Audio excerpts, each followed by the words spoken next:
Welcome to the 20% Club. I'm learning how capitalism works, 1 week at a time, and sharing everything I find out. Let's figure it out together. I asked 5 working adults to define a market this week. None of them could give a clean answer. They describe places, the stock market, the wet market, a store. They've been participating in markets for 20 years, some of them their whole lives. So what is a market really? Let's actually walk through it. Here's why this matters. If you don't have a clean mental model of what a market is, you'll misread every price signal around you. You'll hear the words free market and market forces and have no framework for what's actually being claimed. And a lot of people will take advantage of that. By the end of this, you'll know what economists actually mean by a market.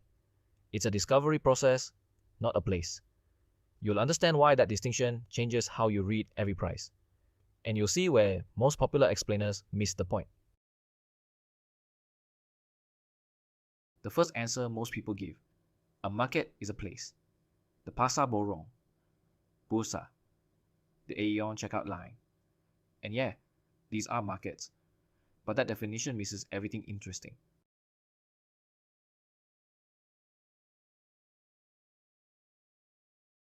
The economics textbook version is better.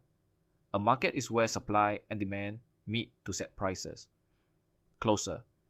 But this framing treats the market like a calculator with a fixed answer. Put in supply, put in demand, get a price out. Supply, demand, equilibrium. It's clean. But what it skips is this: who actually has the information that sets that price? Where does it come from? The textbook doesn't ask. That question, where does the information come from, is the whole thing. That's what separates a real understanding of markets from a textbook one. In 1945, an Austrian economist named Friedrich Hayek published a 12-page paper. One of the most important things I've read about how economies actually work. The paper is called The Use of Knowledge in Society. American Economic Review, 1945. 12 pages. Worth your time. His point: all the knowledge needed to run an economy is scattered across millions of people. The fisherman who knows what this morning's catch looks like. The rubber farmer in Pahang who knows next season's supply. The factory worker who knows which parts are running low. No government, no CEO, no central bank can collect all of that. So how does any economy coordinate without a central brain? Hayek's answer: the price system. Prices take all that scattered local knowledge and compress it into one number everyone can act on. When cooking oil at Aeon goes from 4 ringgit 50 to 6 ringgit 20, you don't need to know why. Drought in Indonesia, export curbs, a refinery fire. You don't need any of that backstory.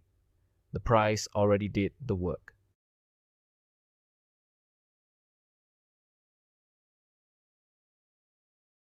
Your response? Buy less, switch brands, stock up, feeds back into the system and helps set the next price. That's the whole mechanism. Here's a real example. Palm oil spot price, 2022 to 2024. Early 2022, prices peak. Indonesia announces export curbs. Price spikes immediately. Nobody needed a press release. Nobody needed an economist to explain it. The price moved and the whole supply chain responded within days.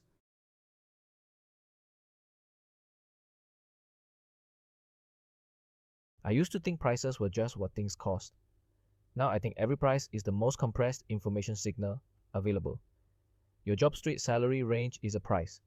It signals what that skill is worth right now, where the shortage is. Property guru listings are prices. EPF returns are a price. All of them are telling you something.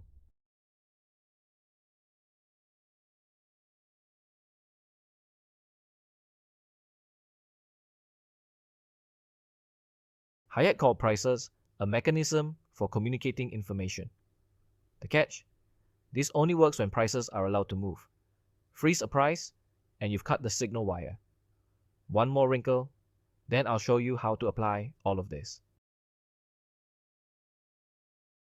Here's something that should bother you. If the price system is so good at coordinating information, why do companies exist at all?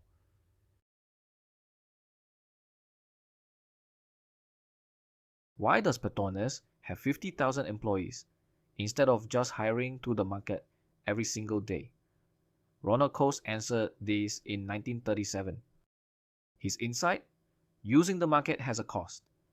Every time you go find a supplier, negotiate a price, write a contract, verify delivery, those are transaction costs.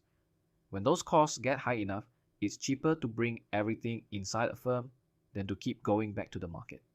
That's why firms exist. A firm is an island of central coordination inside a sea of market prices.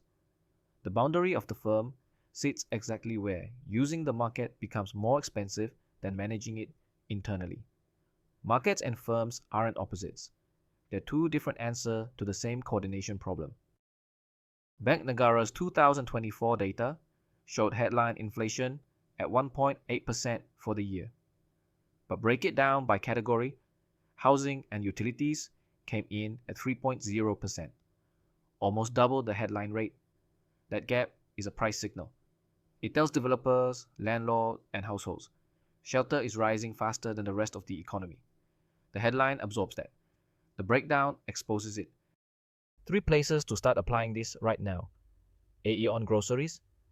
Pick 3 staples: cooking oil, eggs, rice, and track the price. When it moves, don't ask, why is this expensive? Ask, what is this price telling me about supply right now? It's a completely different question. One is a complaint. The other is information. Salary postings on JobStreet. Don't just check if the number works for you. Look at the range. Is it tight? Say 3,000 to 3,500 ringgit. They know what they can pay. Is it wide? 2,000 to 5,000 ringgit. The market for that skill is still figuring itself out. That's useful to know before you walk into any negotiation. Property guru, look at days on market. A listing sitting 90 days has a price signal embedded in it. The market is telling the seller something. The seller hasn't heard it yet. If you're a buyer, that's not just interesting. That's leverage. Prices are questions. Every price around you is asking something. What are yours answering? A market is a system for turning scattered local knowledge into actionable prices. Every price you see is a compressed signal from millions of decisions you'll never have direct access to. Most explainers describe what a market looks like.